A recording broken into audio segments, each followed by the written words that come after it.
So I went to Marcel and I said, you don't want me to write this book, right? You don't want me to say like personal things. And he said, no, I do. And he said, I want people to know about me.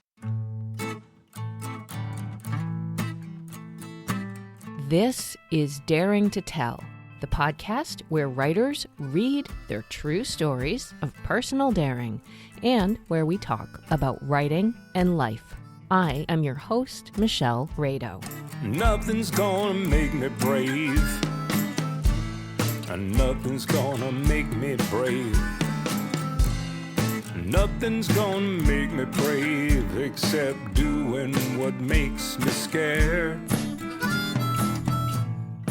I am constantly looking things up to try and make up for what I feel was a, quote, primal deficit in my education about the world. Recently, in order to try and capture the various nuances of what I describe as this primal deficit, I started working on a list of synonyms for the word naive. My list included naive, that was the first one, clueless, unknowing, gullible, ignorant, innocent, guileless, blind, dumb. Then I looked up other synonyms for each of these words and found other nuances, like for naive, inexperienced, unexperienced, immature, adolescent, green, raw, youthful, trusting, simple, innocent. And there's kind of a funny story that lives underneath both of these self-observations that I have, both this primal deficit and my proclivity to look things up to make up for it. It's about my Grandma Ruth. As I've mentioned in my recent episode with Peggy Cook, I grew up in a religion where keeping our thoughts pure from any hint of disease or discord was a daily goal. The small town I lived in was overwhelmingly Catholic, though, so as the only kid who was different in this way, I was also pretty isolated in this rigor of the mind, where I got pulled out of science class from time to time when we would discuss things like disease. Grandma Ruth was a deeply spiritual woman and the source for this religion in our family. She loved studying the Bible and science and health, and also loved a good game of Scrabble. I remember her always saying, "You should never be more than an arm's length away from the Bible." Even as a kid, I found this to be an uncomfortable recommendation, but after a long coming out from this religious training in my adulthood, I changed my opinion just a bit. The recommendation had been a good one. It was just the book that was wrong. I changed it to a dictionary, and there I was, a step closer to myself. Grandma Ruth's passions also were partially planted in me. To this day, our Saturday night Scrabble game has become a ritual that has been elevated to the level of sacred. That's just my own little anecdote for you. Back to our conversation at hand. Today, I am talking with Jen Dupree, who is the author of 2 novels, The Miraculous Flight of Owen Leach and What Do You Want From Me?, as well as the book we're talking about today called Slow Motion, a memoir of friendship, disability, and advocacy. It's about her friend Marcel, who has cerebral palsy. I read the whole book before I realized I think I kind of know what cerebral palsy is, but do I? Naivete, clueless, there's that primal deficit at play. So here's part of the overview I found when I went to the Mayo Clinic website. Cerebral palsy is a group of conditions that affect movement and posture. It's caused by damage that occurs to the developing brain, most often before birth. Symptoms appear during infancy or preschool years and vary from very mild to serious. Children with cerebral palsy may have exaggerated reflexes, the arms, legs, and trunk may appear floppy, or they may have stiff muscles known as spasticity. Symptoms can include irregular posture, movements that can't be controlled, a walk that's not steady, or some combination of these. The cause of cerebral palsy and its effect on function vary from person to person. Some people with cerebral palsy can walk while others need assistance. Some people have intellectual disabilities, but others do not. There is no cure, but treatments can help improve function. The symptoms of cerebral palsy may vary during the child's development, but the condition doesn't get worse. The condition generally stays the same over time. So even within this description, you can hear how there's a lot of room for differing degrees of types and severity. But the bottom line is, we are all our own set of circumstances. Jen's is a story about her friend Marcel, which kind of breaks one of the very first rules of memoir, the idea of telling someone else's story. But she will talk about how that happened and the sticky inevitability that if you're going to tell a story about friendship, there's not only the side about your friend, there's also you. So here we go. I will say, for the sake of our listeners, that this is actually the second time, Jen Dupree, you and I are having a conversation about your book, Slow Motion. So some people may be listening a second time who were at the literary salon in Brunswick, where we had a conversation in person about the book. So that was a really special thing because we got to meet. And so with that, I will also say welcome to Daring to Tell. It is really great to have you here as well. Oh my gosh. Thank you for having me. It was Wednesday night was so much fun. So I'm looking forward to this. Yay. I'm excited too, because I feel like, okay, now I get to ask even more questions. Where I would like to start actually is rewind way back. I would like to know, what's the beginning of your writing story? How did you start writing? That's a great question. I mean, I feel like I've been writing all my life. I've certainly been making up stories all my life. I remember writing as a really little kid. I would make up stories. Like out loud or writing? Writing. And my first memory is my mother's friend gave me the whole set of The Lion, the Witch, and the Wardrobe, the Chronicles of Narnia, the whole set. Yeah. So I remember taking The Lion, the Witch, and the Wardrobe and on like lined paper, rewriting a story like about a swan instead of a lion. And I plagiarized more or less, but I actually You're inspired. I think that's actually a good writing tool for writers if you're trying to learn how to do something. It was actually smart, and I must have been only like 8 or 9, but I really like that story in particular. I was like, this is what I want to do. I want to write things like this. I love that. And when you said that, you reminded me, I did a not dissimilar thing. I loved Judy Blume. And so I read all these Judy Blume books. And I remember I would write stories, all fiction. The girl who would be me if everything was exactly the way I wanted my life to be. But also another thing I did, I guess it's part of the like envisioning ourselves in our stories somehow, maybe.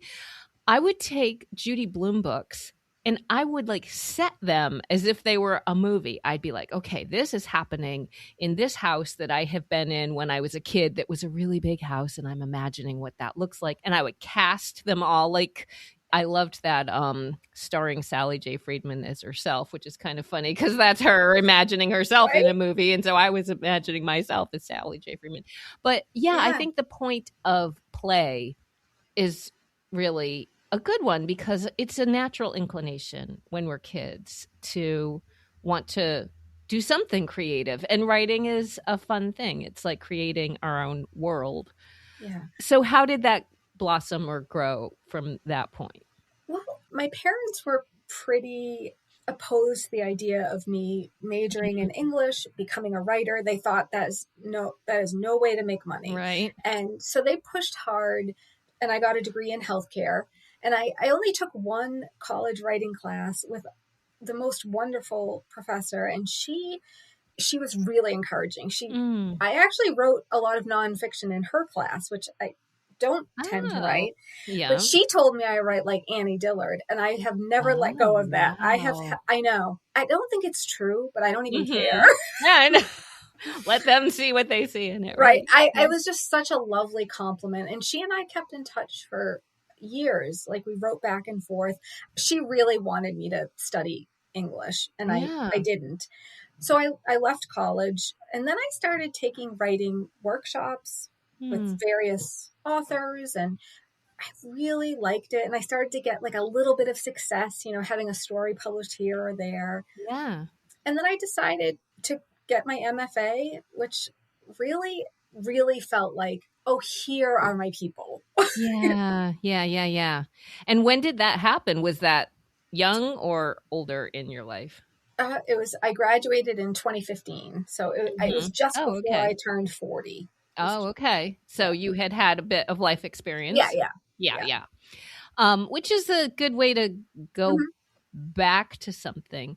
So you had a degree in healthcare. Is that like, how did you find yourself working in a nursing home? That's my next, because like to set up this book, which I haven't, did I say the name of it yet? Slow Motion. Okay, good. You meet Marcel when he is in a nursing home and you are working as the activity director. In my mind, activity. I was thinking cruise director, but it's not a cruise. Similar, similar, right? No alcohol. No. Oh God, forget it. Then no, sorry. So how did you find your way to that job? Because I'm just curious about that genesis of you meeting him. Yeah. So I knew I wanted to work in nursing homes. My grandmother had been in a nursing home from the time I was 10 until I was 18 when she passed away. And so I spent a lot of time in nursing homes, and I liked it. I mean, I liked helping people, I guess. Yeah. No, that's interesting. Yeah. So I did my college internship at a nursing home in activities. And then I got a call from the director of their sister facility. They were demoting the activity director who had been there for 40 years. Oh my God. Yeah. I told this story recently, and I was like, only a 21-year-old would take that job. Because it was a terrible idea. I mean, right? Like, everybody knows that's a terrible idea. I don't know why at 21 I thought this is an opportunity. Because you were 21. Because I was 21. Yeah. I was only there, I don't know, a few months when Marcel, who had been living on his own, but had, as you'll see in the book, like various problems with that. It was not successful for him to live on his own. So he decided he would go to a nursing home. There were no other options at the time for people with significant physical disabilities. Right. And so he moved into the nursing home, and we met right away because that was my job, to meet people when they came in. Right. So, and I just liked him right away. And he was 46 at the time. Right. And which is the age I started writing this book. Wow. So I just, but 46. And you probably thought he was old when you were 21. Well, not compared to as everybody old as else. everybody else. Right. So he's this weird in between age where he's still old, but he's not as old as everyone else. Right. So he's sort of your closest compatriot in a way. And it was so hard for him. I could see how hard it was for him. He had no one to talk to. I mean, everybody in a nursing home has dementia or has various things that there was one other woman who had cerebral palsy. She passed away maybe 6 months to a year after he got there. And he was lonely, and he was fun to talk to. And especially when again, I loved helping people, but you don't have lots of real deep conversations with people in nursing homes often. So it was fun talking to him. Maybe can you give us a little bit about this book or him and the nature of that proximity? Because I think a lot of us can relate to finding ourselves in a position where you get to be friends with someone because there's this time and proximity to a person in a place. Because you guys hit it off right away, which is nice. But what I'm curious to know is to describe the significance of his disability for someone who might not know, or even I don't have a full picture, I would say. I mean, I read the whole book and I have an idea, but can you describe cerebral palsy and the nature of that disability? Sure. Cerebral palsy manifests differently in different people, and often just kids that are born with it now receive a lot of physical and occupational and speech therapy right away, which Marcel didn't have. He was born in 1950. So he's a quadriplegic. He's in a wheelchair that he operates. It's an electric wheelchair. He has like a little joystick on the side that he uses to motor around. And he can't talk with his voice. He has a communication device that he operates with it's actually a sticker that acts as a laser so that he can land on different squares, and the communication device will recognize what he's trying to say and speak it out for him. Right. So it's significant. Did he have that communication device when you first met him?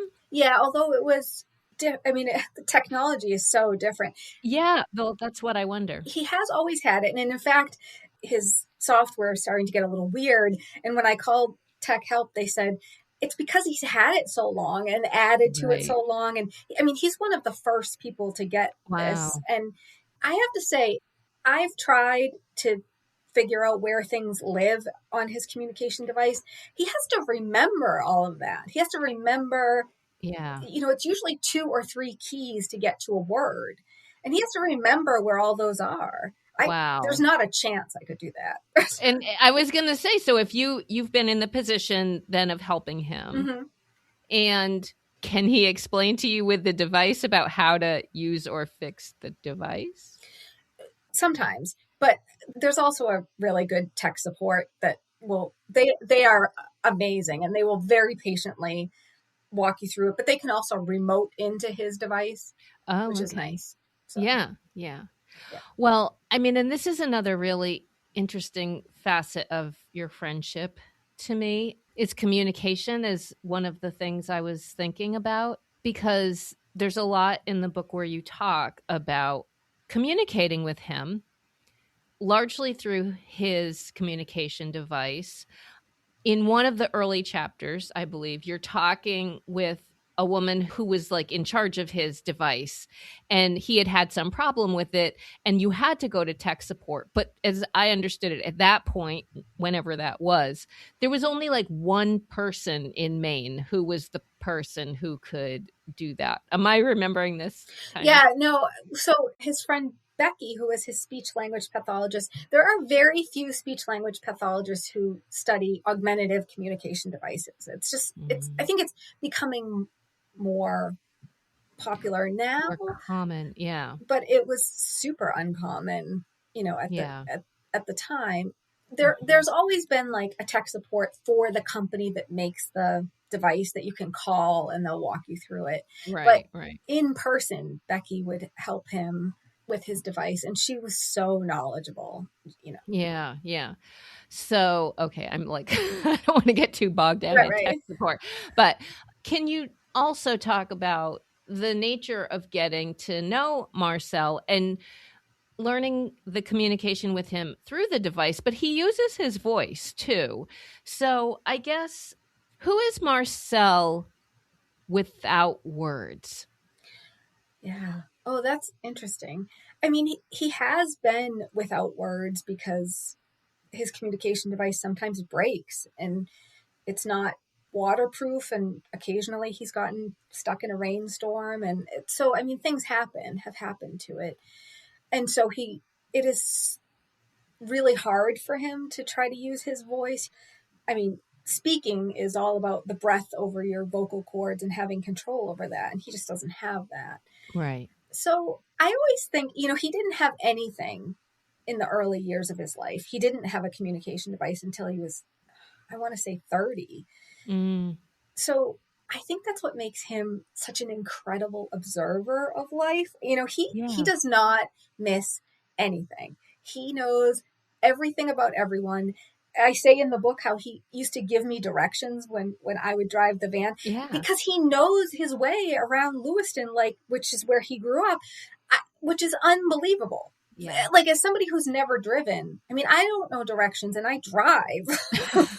Yeah. I mean, I do think there's like, we've mapped ourselves in places of our childhood. So, yes, it makes sense. And I guess this is another unspoken thing that we're discussing about him is that the disability is significant as a physical disability, but he does not have any cognitive disability. He knows what's going on. He is in charge of himself. Yeah. And he makes his own decisions. I wonder if you want to Yeah. extrapolate on that at all. No, and I think it's important to say that because I think sometimes, well, almost all the time, people associate a physical disability with a cognitive disability. Exactly. And if you take the time to get to know him, he was in one of the group homes and it was a terrible experience, his first group home. And the woman who was in charge of that group home, the house manager, I said something in a meeting like, why do you talk to him like that? And she said something like, oh, you have to understand, we're used to talking to people who have developmental disabilities and they don't know any better. And I was like, oh, I'm sorry, but I feel like you should approach every person as if they don't have a cognitive disability and go from there, right? Like, adjust accordingly. Like, that's what I learned in the nursing home with people with dementia, because even if they have pretty significant dementia, doesn't mean, well, nobody deserves to be spoken to like a child. I don't even think children necessarily deserve to be spoken to like a child. Yeah. I think, there's no reason to infantilize somebody who's old or somebody who's disabled. I feel like we should go with the idea that people will understand. And then if you have to modify a little for them to understand because they didn't get what you said, fine. We should be leading with the idea that people don't. Yeah. A lot of what your book is about is demonstrating this difference of how people observe someone, but who they are inside, and how we know as our fully actualized selves, we know that there's a difference, but it can be hard in difficult situations or other situations to not assume that someone can't understand or is not responsible for themselves. And in the situation of a really close friendship, that's a lot about what unfolds with you and Marcel and your friendship. And that's a beautiful and eye-opening and really positive example to see in the world. Do you want to describe how the book came into being? Sure. So my friend Melanie, who's been on this podcast, and is a memoirist, had long encouraged me to write about Marcel. And I had said, absolutely not. I am not doing nonfiction. I'm not a nonfiction writer. I make stuff up. So she had long been saying that. And then as life happens, I started having panic attacks and I entered therapy. And over like many sessions, you talk to your therapist about everything. And I would talk a lot about Marcel. And my therapist said, it was interesting because this harkens back to what you were saying before about when did you start writing? He said, you see the whole world in stories. Like and I said to him, doesn't everybody? Wow. Apparently not. So he said, I think it'd be really good for you to start writing about Marcel. And I said, did Melanie call? So I feel like sometimes the universe tells you like you need another nudge. And I joke, but it's not really a joke, that I like to be good at things and I wanted to be good at therapy. So I wanted like an A+ from my therapist. Yes, of right. course. So me too. Like I need to be good I want to be a good student. So I went to Marcel and I said, you don't want me to write this book, right? This is a terrible idea, right? You wouldn't want me to write about you. At the time, it wasn't even a book, but I said, you wouldn't want me to write about you. And he got really excited and nodded. And I said, no, I don't think you understand. Like,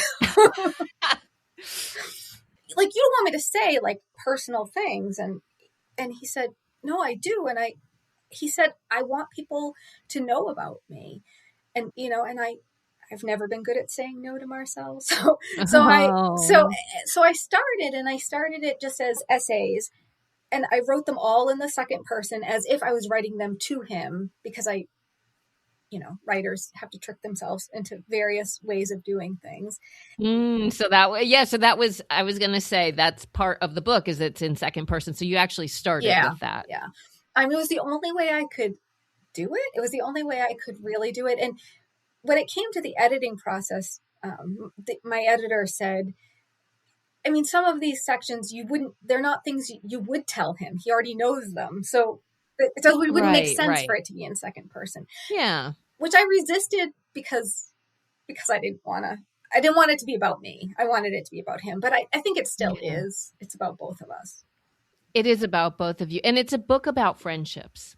And I don't think there's a lot of books about friendships. I could be wrong. Maybe we'll hear all kinds of people, books about friendships. But it's a book about a special friendship and how, and just a regular friendship. Like I say, a special friendship is makes it a little too precious even.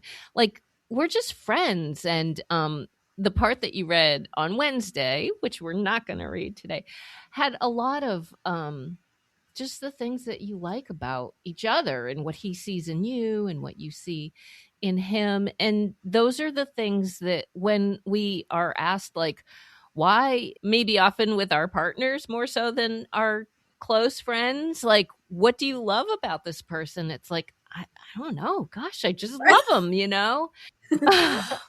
He's really, like, I don't agree with him, although you agree about some things, you disagree about other things, you have different kinds of music you like.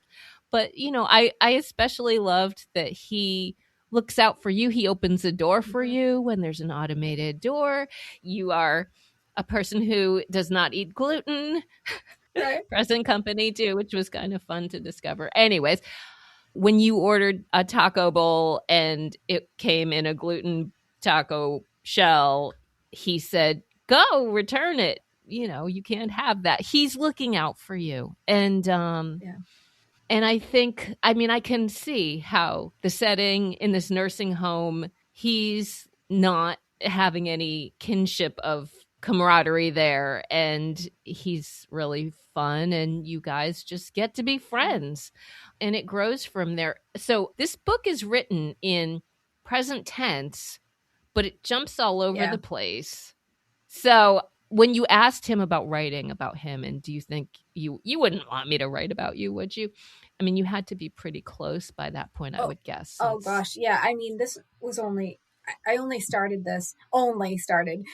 barely 5 or 6 years ago. I mean, that's which is fast for me. I'm not fast. I'm not a fast writer. Okay. I was wondering, like that would be super fast for me. And I think in a memoir genre world, that is kind of fast, because I think a lot of times people are thinking about these personal issues or experiences for a while. Before we hear what you're going to read for us today, I have another deeper inquiry into Marcel's voice, and that is about his communication voice. Did he have any say in what that communication voice sounds like? And how do you interact with him as that generated voice, maybe, should we call it? Yeah. Oh, yes, he does have some say in it. There's actually, within the device, you can change the voice. And Steve and I, my husband, we thought it'd be really funny. We changed it to like a woman's voice once. Which we thought was hilarious. What did he think about that? He did not like that. No. But, I mean, so yes, and there's like children's voices. Wow, so it's so familiar to me now. It's hard to think of how I felt in the beginning. But sometimes every once in a while I'll hear his voice because it's a voice. So if someone else has picked that voice, you're like, oh wait, that's Marcel. I guess I don't hear it any differently than I hear any voice now. But it's 30 years he's had this voice. And so, and it's been consistent over that time. Except when we're playing practical jokes on it. That's very interesting, because I was thinking about the voice in terms of generated voices and how a voice is such an intimate and personal thing, and how I assumed that you have bonded with his generated voice. Yeah. Yeah. I think that's really true. Like it's such a part of him. Yeah, Just the way you feel about hearing any, your friend's voice, your husband's voice. exactly. Okay. Well, with that, would you like to read the chapter that we've picked for you to read today? I would love to. All right. So, whenever you are ready, go Okay. ahead with the chapter.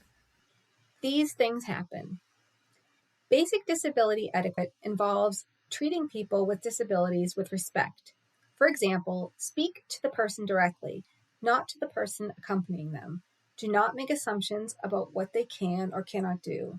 The impact of a specific disability can vary widely from person to person, so offer assistance only if it appears to be needed. Acknowledge and respect the individual's ability to make decisions and judgment on their own behalf. And that comes from the National Disability Navigator Resource Collaborative. Marcel asks to take a walk through the sleepy neighborhood behind the nursing home.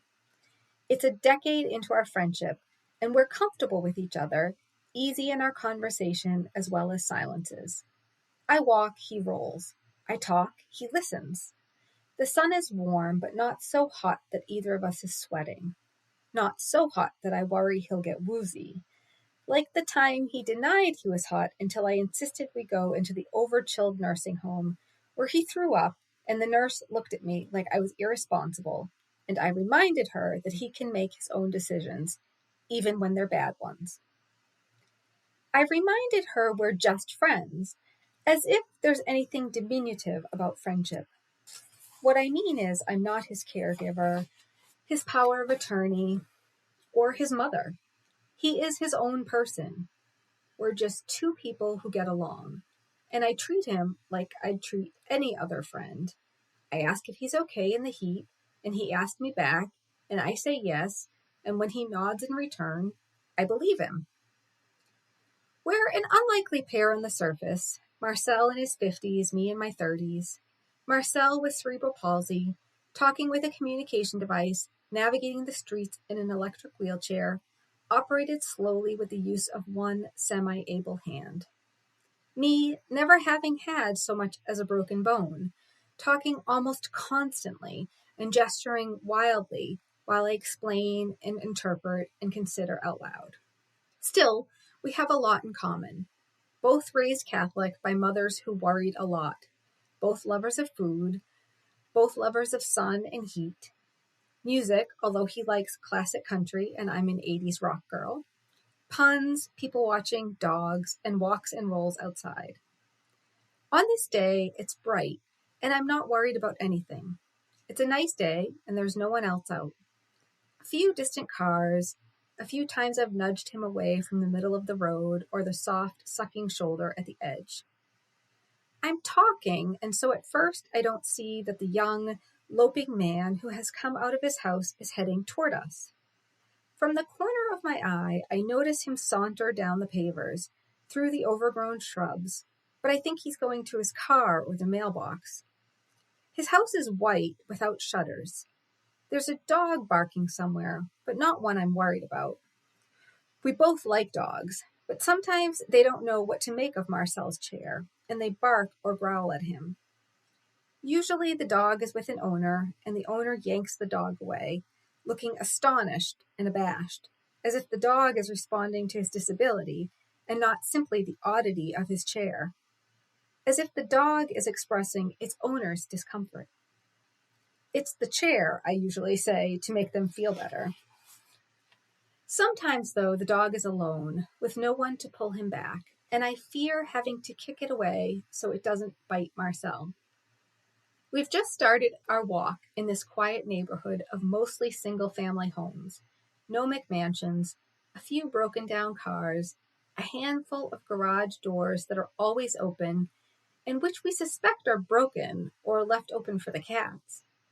We each have our favorite houses, the long, low green one, the yellow one with the tremendous garden, the brown one with the Christmas wreath on the door, even though it's July, the two-family with the nice lady who knew Marcel from somewhere and often comes out to say hello. But we aren't there yet. We also haven't reached the house where, a few weeks ago, The car backed out of the driveway and hit Marcel. Tapped him, really, at least in the terminology the police would use when he had the nursing home staff call them, diminishing the incident even as they wrote it down. I couldn't imagine they'd call it a tap if he were a kid on a bike instead of a man in a wheelchair, but I wasn't with him when he took the police back to the house, so I couldn't add the proper gravity. The house of the man who hit Marcel with his car is white with black shutters with additions on each side. It's just around the corner, but that's no excuse. The old man in that house was sorry, so sorry. He didn't see him, he said. He didn't admit that he didn't look in his rear view, didn't look over his shoulder. He said Marcel wasn't there, and then he was there, which is impossible. Marcel cannot dart out. Darting is not something he has ever done. He hit him with his car, but he didn't run him over. To his credit, he stopped, got out, asked if he were okay. He interpreted Marcel's reaction as him being okay, even though he was shaken. He said, "Okay, I'll leave you to it." And then he got in his car and drove away and did not make sure Marcel was steady enough to get himself back to the nursing home. I wasn't there the day Marcel got hit by the car, but he showed me the house. I said, "At least he stopped." He shook his head. He didn't stop? He shook his head again, frustrated this time. I felt the tingle of anxiety I get when I sometimes misunderstand Marcel. He stopped, I say, guessing, desperate to get it right. But he didn't wait with you or help you get home or call for help. Marcel makes a noise between outrage and acquisition, a yeah with a pitch of anger. I can tell by the way he nods that I've successfully or nearly successfully articulated what he wants to say. His communication device doesn't work in the sun, so today this is the best we can do. It makes me feel useful to give Marcel my time, my attention. I also feel the particular pleasure of this friendship, that he has chosen me to be the one to help him tell the story of what happened. I don't feel this way in any other area of my life at this time, in my early 30s. All my other friendships are casual. Steve and I are dating, but not living in the same state. My parents are healthy, and I'm working as a receptionist for a chiropractor, which means I answer the phones 20 times a shift and thank people for calling, but don't do what I consider meaningful work. The man told the police he was sorry. They told him to be more careful, that it could have been a child he hit. We can see the house of the man who hit Marcel from where this other man is coming down the path, not to his car or mailbox, but to us, apparently. He is taller than I am, but not tall. He has a gray and brown beard, longish gray hair, dirty jeans, a t-shirt. He says to Marcel, "Let me heal you." There's not really time for us to do anything. I could yell for help. I could shout at him to go away. Marcel could give me a wide-eyed plea, and probably then I'd do something. Probably then I'd tell him we aren't interested in his brand of healing. I'd likely be polite and a little wimpy. Later, I'll tell myself and Marcel that I didn't want to provoke someone who might be mentally unstable. He'll agree I made the right decision, but that's because he's a good friend and doesn't want to hurt my feelings. Marcel doesn't move very quickly in the best of circumstances, and in times like these, when he's stressed, his muscles refuse to fire at all. I could switch his chair to manual and skitter him away, but I don't because I don't think of it. I have only ever put his chair in manual in emergencies. Once when the fire alarm went off at a hockey game and he was so stiff with fear he couldn't move at all, and once when I got him stuck in the sand at the beach because we both thought he had enough traction and clearance to get a little closer to the ocean, and we were both wrong.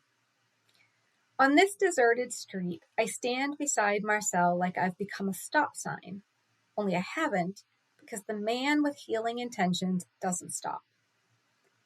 The man puts his hands on Marcel's head and mutters something, a prayer, an incantation, a spell.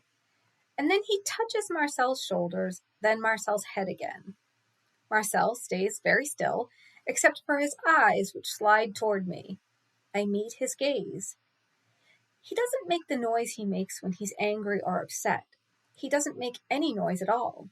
He doesn't seem afraid as much as inconvenienced, and so I relax a little. This is weird, but not dangerous weird. I worry the man might kiss Marcel because suddenly he puts his face close to his, but he doesn't. I'm so relieved he doesn't kiss Marcel that my legs and brain go soft. There, he says. Thank you, I say, and then, furious with myself, I add no, but he's gone by then. What on earth am I thanking this guy for? For pretend healing? For invading Marcel's space? For not trying to mug or kill us? Or am I just thankful he didn't touch me? I think I'm just astonished, plummeted into a kind of polite stupor, like the muscle rigidity that comes on with Marcel's fear. We stand and sit in the street under the hot sun. We wait for him to get all the way inside and close the door before we exhale. We look at each other, and I notice Marcel's posture is the same. Hand on the joystick that controls his chair, slight lean forward with a slump to the side. He doesn't seem upset. I make a joke about how he should be all better now, how he should be able to ditch the wheelchair, get up, and walk home. I feel like crying, but we laugh. The wannabe healer could have done something much worse than put his hands on Marcel's head and muttered a few words. He could have had a knife or a gun, or he could have used his hands to punch him or steal his money. What could I have done to save him? To save us both? Maybe nothing. But also, it's not okay to just touch other people. We all know that, right? Still, I won't give in to the idea that it's safer if Marcel stays inside the confines of the nursing home, which has been mentioned to both of us separately by nursing home staff. They say they can't protect him if they can't see him. They say no one else in the nursing home gets to go outside without supervision. I remind them he does not have Alzheimer's or any other dementia, that he will not get lost, that he understands the risk he's taking. His wheelchair battery could die and leave him stranded for hours. This has happened, which prompted the nursing home to tape a sign to the back of the chair with his name, address, and the facility's phone number. He could get caught in a sudden rainstorm. This has happened, and shorted out his communication device, which meant months of him having no way to talk while it got repaired. He could hit the edge of the road and fall over. This has happened, but luckily it was in front of the nursing home and someone saw him right away. He could get hit by a car. Already happened. He could get robbed or attacked or stung by a bee. All of these are real risks, but Marcel understands them, and so I say, over and over, that autonomy is part of being human. The nursing home staff and administrators grumble about liability, and I remind them about human rights. They give in, although we revisit it every time something happens, which in the end means he probably just doesn't tell anyone everything that happens when he's out by himself. We continue through the streets, up the hill, down the hill. I say, that was weird. Marcel nods. And here's where I move into the second person. I realize only belatedly that you could have rolled over the hailing guy's foot, or that you could have driven away. A quick turn to the side would have put him off balance at the least, although he likely would have stumbled along beside you, his hands on your head. And if you'd evaded, it might have made him angry. I don't ask why you didn't try to get away, because I didn't try to get you away, and I'm the one with 2 working legs and working lungs, and I didn't do anything. The nursing home is long, low, and gray. It started out as one thing, and over the years has been added onto and onto, so that it makes a jagged horseshoe. Having worked there, it's a familiar, comfortable place for me. Back inside, Marcel tells me it's happened before, The healing, the laying on of hands. With the same guy? I asked. No, he says, other people, other places, other times, I interpret. People just touch you? Yes, he says. I feel this viscerally, an itch in my skin, a heat. I shake my head, shake my hands. I've worked in customer service for most of my career, and people have occasionally touched me without my express consent. Usually hugs, usually prefaced by, "Can I hug you?" followed immediately by the lunge forward. But I can back away or push them away. I don't, but I can. I'm sorry, I say. I should have told him to go away. Marcel shakes his head, and I feel a little better until I realize he's probably only saying it to make me feel better. I'm sorry, I say. I'm sorry I didn't tell the healing guy to back off. I'm sorry I didn't scream. I'm sorry I was afraid I couldn't protect Marcel if we made him mad and he had a weapon, or no weapon except his hands and feet and teeth. I'm sorry I didn't tell him Marcel has a right to be asked before being touched. I'm sorry I can't be with Marcel all the time. I'm sorry he has a disability that makes it impossible for him to walk or talk or feed himself, and that many people see him as less than human because of it. I'm sorry they don't take the time to get to know him better. I'm sorry Marcel has carved patience like a shield. These things happen, he says. This is just the way it is. Not fair, I say. He rolls his eyes. Fairness is often the least of his concerns. Nearly 25 years after the Healer incident, I get a phone call on a sunny Thursday afternoon. It's from a number I don't recognize, but I'm in the habit of answering numbers I don't recognize because Marcel has been in the hospital more times than I can count, and sometimes those numbers come up as spam. A woman says, "I'm with Marcel." Pause. And I need to know if he's all right. I immediately don't like her or this conversation. Her tone is too sweet, too syrupy. I don't know, I say. You're with him. Is she trying to tell me he's not all right? There's no urgency in her voice, almost a giddiness, a giggly nervousness. She says, well, I can't tell. Now I'm both annoyed and worried. If something really is wrong, she's doing a terrible job of communicating it. I ask where they are, and she names a street near his house. He often goes out for a stroll, so that makes sense. Is he tipped over, passed out, bleeding, vomiting? No, she says, drawing out the O. I get it, suddenly and with blinding clarity. I clear my throat. You think he's not okay because he's disabled. Well, she huffs, I wouldn't be able to sleep tonight if I didn't stop. Uh-huh, I say. Now I'm really annoyed. Did you ask him if he was okay? Yes, she says. And did he say he was okay? It was, well, it's hard to understand him. This makes me even angrier because not only can Marcel nod his head just fine, he was able to pull up my phone number in his communication device for her, which means he probably also used his communication device to tell her he was okay. I say, I think you're confusing disability with illness. She repeats what I've said to her boyfriend, who huffs a laugh, then cheerily tells Marcel it was nice to meet him before hanging up on me. The next time I see Marcel, I ask what happened when this lady called me. He gave me a funny look. I say, you weren't expecting me to get mad, were you? He said no, she was just trying to be nice. He's right, but only partly. Once, a neighbor brought him back to the group home and told the house staff he shouldn't be out by himself. Nothing had happened. The neighbor just worried something would happen because of Marcel's disability.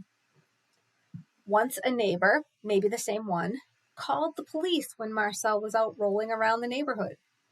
The police came and determined Marcel was physically disabled, but not mentally unable to decide whether or not to be outside. I tell him what the woman caller had done was ableist, to see a person in a wheelchair and assume they need help, which actually I would have been fine with if she'd stopped there. But the fact that she asked him and then didn't believe his answer is misguided at best, insensitive, and prejudicial. I couldn't just thank her and let her believe she was some kind of good Samaritan. That kind of behavior, able-bodied people making a big deal over the disabled, is exactly what makes some disabled people feel like they don't have the right to be out in the world. Marcel nodded in agreement. Still, he said, at least she was trying to be nice. Later, I tell Steve that it's easy to be mad at people who are overtly anti-disabled, people who call him retarded or outright yell at him to get out of the way. But people acting under the umbrella of niceness feel more dangerous to me, more insidious. I believe she was truly trying to do a good thing. But does it matter what her intentions were? Diminishing a person's autonomy in the name of double checking that they're okay is not okay. Wow. I feel like saying, now tell us how you really feel, Jen. I know, right? People keep saying like, oh, you were so brave to write all that. And I say, I'm not good at faking it. Like, I'm just not. So yeah. Never ask me what I think of anything. Wow. So, okay. That like cuts to the heart of everything. That's why I call my podcast Daring to Tell, because we write these things. And I love that you do state this so boldly. And I was thinking about communication through this because I just loved that there were so many examples of nonverbal communication through this whole, all of the encounters, but specifically the main one with this healer person. Mm. And the boldness that you have in, oh my God, that thing that I will say I relate to so viscerally, which is the like thinking of exactly what you would say after the fact.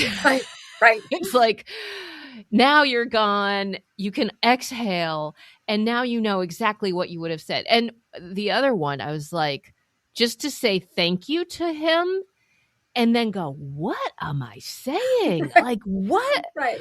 But I want to extend my generosity to you because you were just trying to get out of a really bizarre and potentially scary, dangerous situation. Yeah. And like, had I known that was apparently it's a thing, and now that I started talking, right. I started talking about it and asked other disabled people. This is a thing. Wow. Like, people just come up to them and regularly try to heal them. I keep teasing all of my disabled friends that we need like T-shirts that say they've already tried or something, you know. And you know, I do believe it's well intentioned, but I also am a person who just does not like to be touched without warning. Yeah. Exactly. It's like, nah, no. Yeah. Right. I don't know why people think they have that permission, especially when someone looks different than what we expect. Right. And think the rules are somehow different or something. Well, it's like this conversation that was going around. I hope it's still happening, but where a lot of Black women were saying, like, don't touch my hair. Like, you, like, what is up with that? And I thought, you need to tell people not to touch your hair. Yeah. Exactly. Like, who is doing that? Don't touch people's hair. Yeah. And because I'm a like, oh, see the best in everyone sort of person, I also say, you know, well, they didn't mean to. And which is why I really appreciate you addressing the good intention part of this too. And I actually hesitated to put that last part in this piece because Marcel really feels like I was wrong. And so we disagree on this. And I feel pretty strongly. I think I could have been nicer to her. She really wrong-footed me right away. But I also think I am right that you know, she asked him if he was okay. He said he was, but she didn't feel like that was enough. She felt like she had to double check. that he was really okay. And can I ask, it sounds like there was something in her voice. I know. That was the thing. She was so giddy, and like, Yeah. in fairness, I can be really giddy when I'm nervous too. So I feel like Yeah, she probably right? was just nervous. Yeah. So I was probably more unkind than I needed to be, but I also didn't want to just let it go. Yeah. I love this chapter so much. There are so many multi-sided, complex things that we get to climb inside of the way that you were moving through all these things, and the cumulative effect of what that has for you throughout your friendship with Marcel, because the more time you spend with him, the more of these varied experiences you have, and the more you find out that this is pretty common for him. And so that's another funny thing to hear, like, wow, oh, so this isn't even strange for you, because I love the eye communication that you were talking about when he gives you a look and when that guy is there. And the look he gave you was like, okay, yeah, this is weird, but it wasn't a fear. Right. So all of those, I don't know, I'm just clued into this, how so much gets communicated that is not spoken words between us, and how that's the stuff of who we are and how we react to people, like in very viscerally positive and viscerally negative ways. Yeah. I mean, I think that's the best thing about knowing people for a long time, though, right? Like, Yeah. my Yes. husband and I have been together 25 years now, and there's so much, like, you know, like, you don't need to say a lot of it. It's so nice. Like, there's Exactly. sure, like, falling in love is lovely and everything, but I wouldn't want that forever. Like, it's the comfort of having somebody Yes. who's known you for 25 Mhm. years, or hopefully Yeah. much, much longer, that you just share a look and Yeah. they know they're picking up what you're laying down. Exactly. And it's nice with long friendships too. I think Yeah. yeah. Exactly. Thinking about this woman, going back to Mm-hmm. the woman who you ended with, who was well-intentioned, it made me look up the word ignorant. Oh yeah. And so I looked up the root, and the root GNO is knowledge. Like, I mean, there's that Greek root, like gnosis, I guess, but there's another one that's Latin, that's knowledge. And the suffix RO for ignorant is negating it. And so it means disregard, Interesting. which I was thinking about. Disregard suggests that we know something, but we are not absorbing it. Like, we're not going to pay attention to it. It's a little like a blind spot, maybe. That's really interesting, because I always thought of the word as ignorant as like not having the knowledge. Right. But your I never thought of it that way. Your definition is that some part of us has the knowledge, but is choosing to, like, you know, when you walk down a dark alley, even though you're like, I definitely should not do this.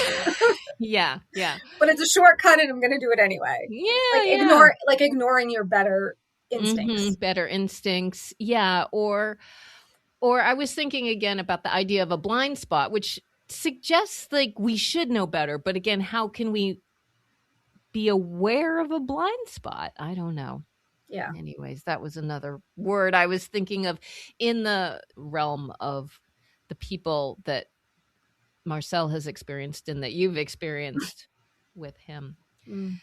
I was wondering also about this thing about friendship. And I was wondering if there has been a way that your friendship with Marcel has impacted your other friendships. Like, how does that ripple out?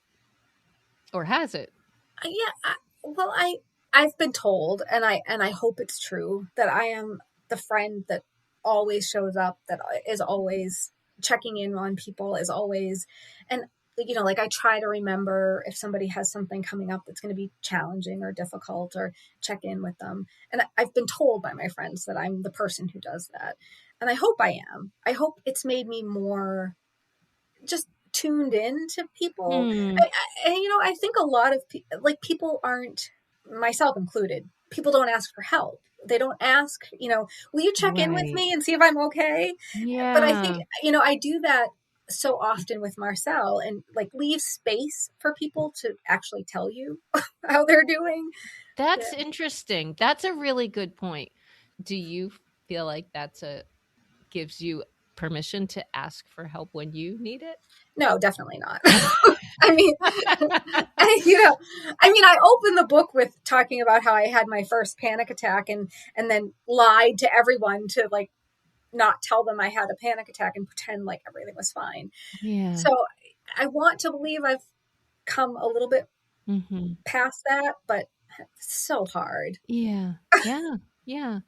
And in the, you were suggesting earlier too, or talking about how in the proposal for the book or your discussions with the publisher that they, Island Port Press, also here in Maine, that they wanted you to include, like when you proposed it, you were wanting to write about Marcel, but they said, oh, it needs to be about you too. So how did that go? Yeah, I mean, it was hard. It was, like I said, I write fiction, and well, I think fiction writers will say, and I will say, that there's a lot of me in my fiction. I mean, I think that's true. That's definitely true, but not like this. Like this is like far more vulnerable. I really didn't want to put any of me in this book, but I absolutely think they're right, because had I not, it would have been reportage, right? Like it would be like a newspaper story, which is fine. There's nothing wrong with newspaper stories, but it's not what this book is meant to be. And because it's particularly about friendship, I mean, who's he friends with? Yeah, exactly. You happen to be half of it. Right. And we do get to see a lot of you. So through your friendship with Marcel, obviously we get to know you. And as in the example of the chapter we just heard, we get to see so much of your internal dialogue. So I'm wondering if that's at all related, or if you would like to tell me how you arrived at the title, Slow Motion. So how did that get to be a title? So my working title forever was the title of the chapter I read, which was These Things Happen. Oh, really? Yeah. Wow. So, and the folks at Island Port never said, we don't like that. They just said, how about these titles? So it was Slow Motion. The second one they gave us was Marcel and Me, which sounded like Marley and Me, and so none of us really liked that. And I think there was a third one too, and I ran all three of them by Marcel, and we both just really liked this one. I think what you were getting at is there's a lot going on in my head, and the panic attacks forced me to slow down. Like they've forced me to take a breath and deal with those racing thoughts. But Marcel also makes me slow down. Right. The nature of our friendship, the nature of how quickly he can move through life. Yeah. Makes me slow down. And it's a good thing. Yeah. Oh, absolutely. I mean, and I think before I even read this book and you shared it with me, I said, oh my God, I think about slow all the time, because I feel like I love things that are slow. And I think it's important to slow down. And when I read a book, the more I like it, the slower I read it.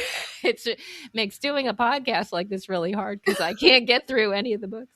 But I mean, I say that in jest, but kind of true that when there's something that's more impactful, it's good to slow down and think about it more.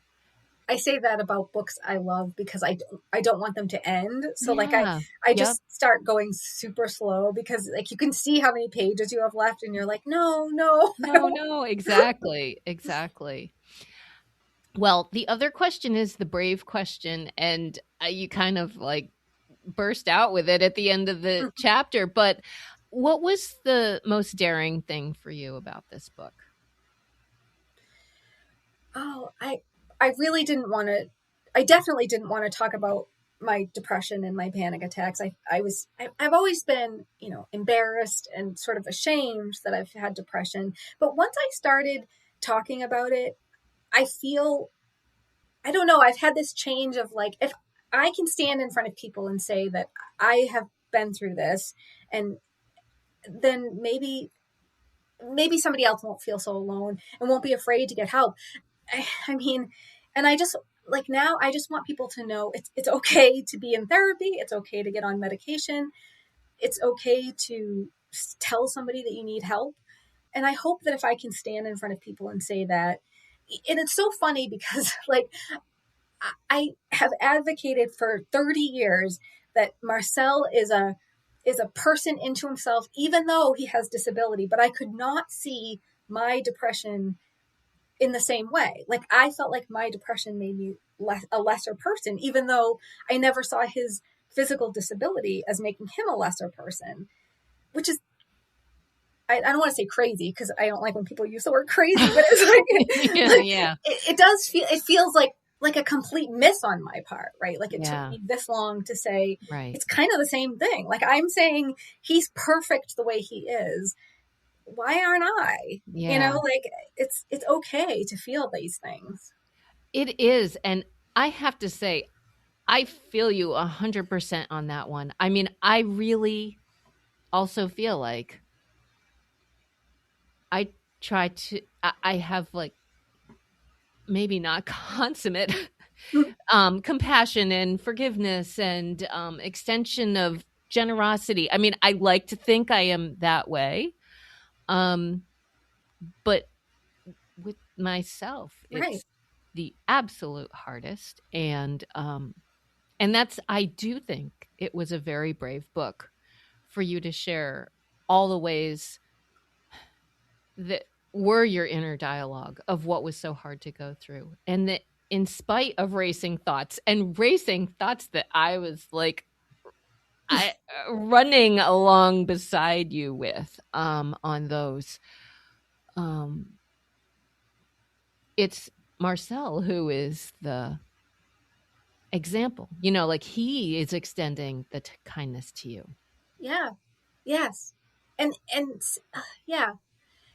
And sort of be, you know, I started this book saying like what I would say to my therapist was like, I can't die. Like even when I was deeply, darkly suicidal, I can't die. Marcel needs me.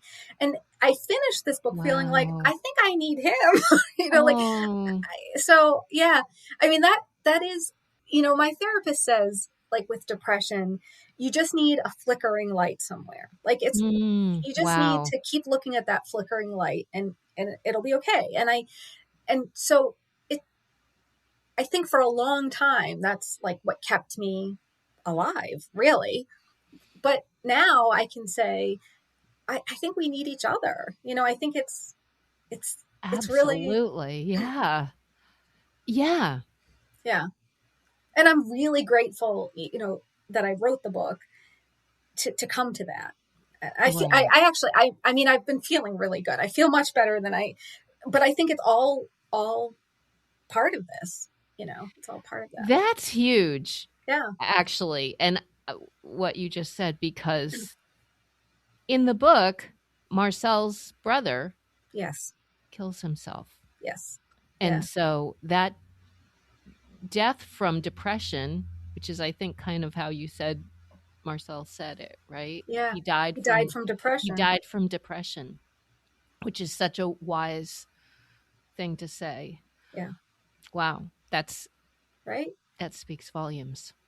And it also, I know more people now who have lost someone to suicide. And I think we're, as a society, coming to a place where we can see suicide not as a selfish thing, but as a desperate thing.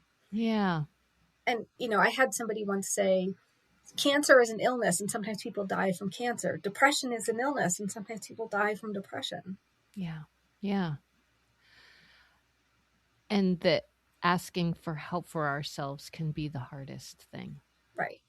But we would never hesitate. We would never hesitate to ask for help if you had cancer. Like, if you had, like, you wouldn't be like, well, I'm embarrassed to go to the doctor because I have cancer. Or my therapist used to say, if you broke your arm, you wouldn't be like, no, I'm going to just heal this on my own. Like, you'd go to the doctor. But for whatever reason, it's like emotional, mental state.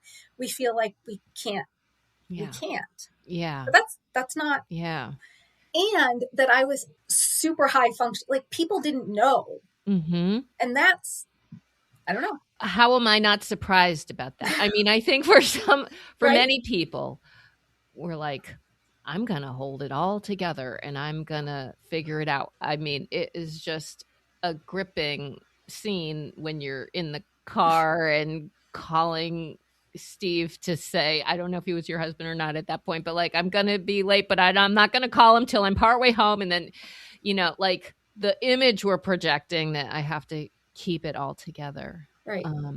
But you know, in a funny way, that's something that helps you keep it together with Marcel when you have these weird things like someone coming up and saying, I'm going to heal you. It's all just so bizarre. I know. Yeah. And I think it's a good trait to be able to like keep it together, but I also think there needs to be some balance there. Yes, exactly. Yeah. Exactly. Yeah. A little middle ground. Yeah. Well, that's to go back just to the title too. I'm actually delighted to see that was one of your options.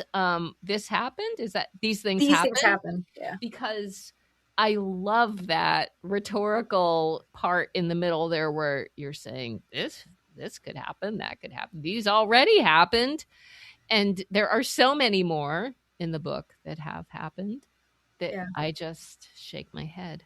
And Marcel, truly, I guess having such a significant disability makes you sort of have to roll with it because I was astonished that people just come up to you and try to heal you. But Marcel was sort of like, it's not that big a deal. Yeah. So I think there's a lot, even being friends with him for 30 years, I think there's a lot I don't know what he goes through. And isn't that also true about any friend? About anybody. I mean, yeah, it's a very generous thing for both of you to have shared this story of this friendship because we can see ourselves in many ways in both of those. And that's to go back to the fiction versus the memoir. Like that's what I think is so touching and inspiring about memoir is to see and put yourself in the shoes of another. I do think it's a really difficult and brave thing that you did with the permission of Marcel to tell someone else's story. And I just love that he was like, yeah, tell my story. Yeah. And when you asked like, what's the bravest part of this book, I think it was exceptionally brave of him. And there were two things that he didn't know about before this book went to publication. And I told him because I couldn't be out in the world without me not telling him. And he A, wasn't surprised by either of them, and B, was totally fine. I mean, he gave me, permission to say all the things that, we talk about his bowels, we talk about, and he really, I mean, that's really brave. So, yeah. As someone who's had rectal resection surgery, that was the part where I also said, wow, I have a lot of empathy for what he has been through those stories, that part of it too. Yeah. I mean, to be that sick, it's so unpleasant. It's awful. The poor guy. I mean, I really go, geez Louise. Is there anything else you want to say about this book or about your writing or getting to this point? Yeah.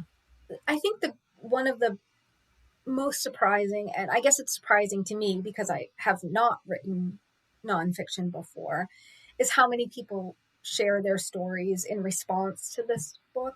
And I think that's lovely. I think that's really special. And I feel really lucky to be given, like, that people feel like they can hand me their stories is really lovely. Yeah. It is. I've heard that, I've heard that from people who are memoirists, but I wasn't really expecting it. Yeah. So it's a little surprise. Yeah. It's That's nice. Wonderful. Yeah. I hope Marcel gets that too. I hope he will. Yeah. His care manager reached out to us after she read the book, and I read the email to him, and it really resonated with her, and it was lovely.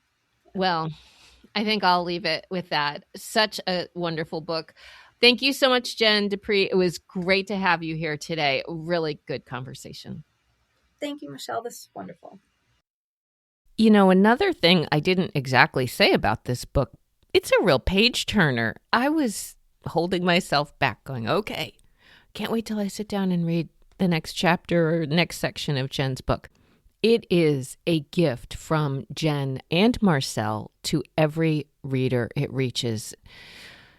There is a link in the show notes for Jen's website where you can check out her other 2 novels as well and see a picture from her book launch event at Longfellow's in Portland, which Marcel attended and was apparently a very special evening.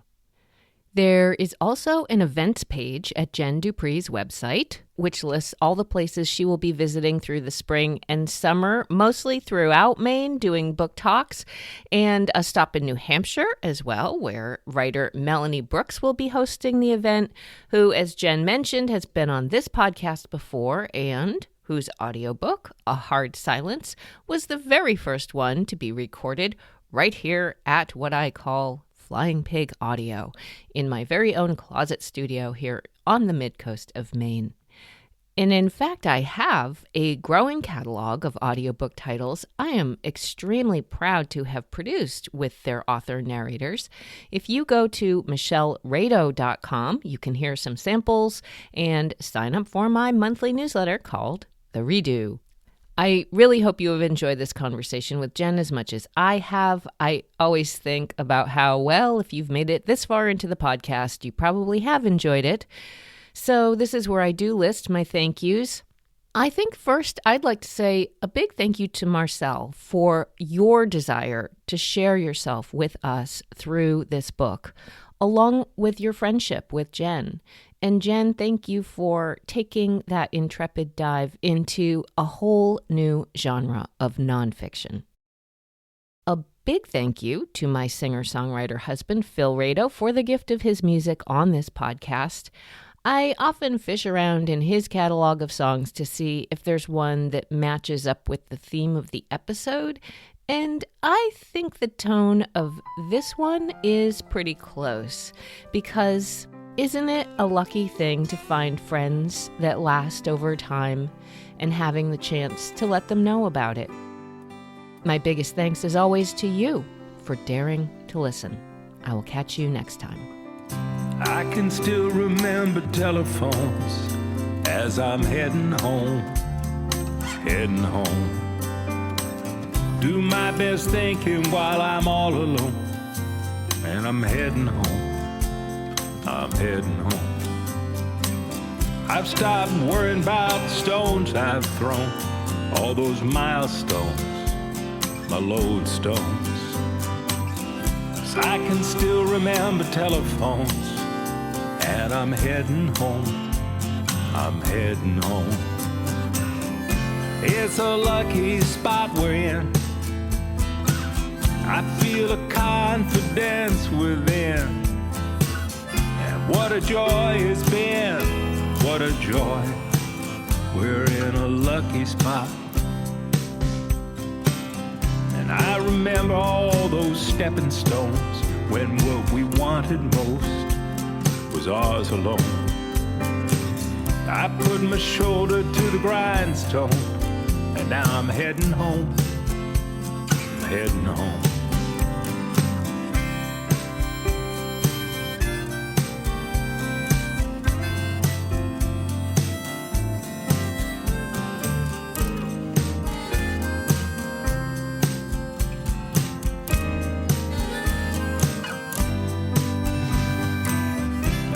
Remember all those songs from Sun, all those hired guns, and Roy Orbison. I remember almost everyone, one by one. It's a lucky spot we're in. I feel a confidence within. And what a joy it's been, what a joy. We're in a lucky spot. It's a lucky spot we're in. I a confidence within. And what a joy it's been, what a joy. We're in a lucky spot.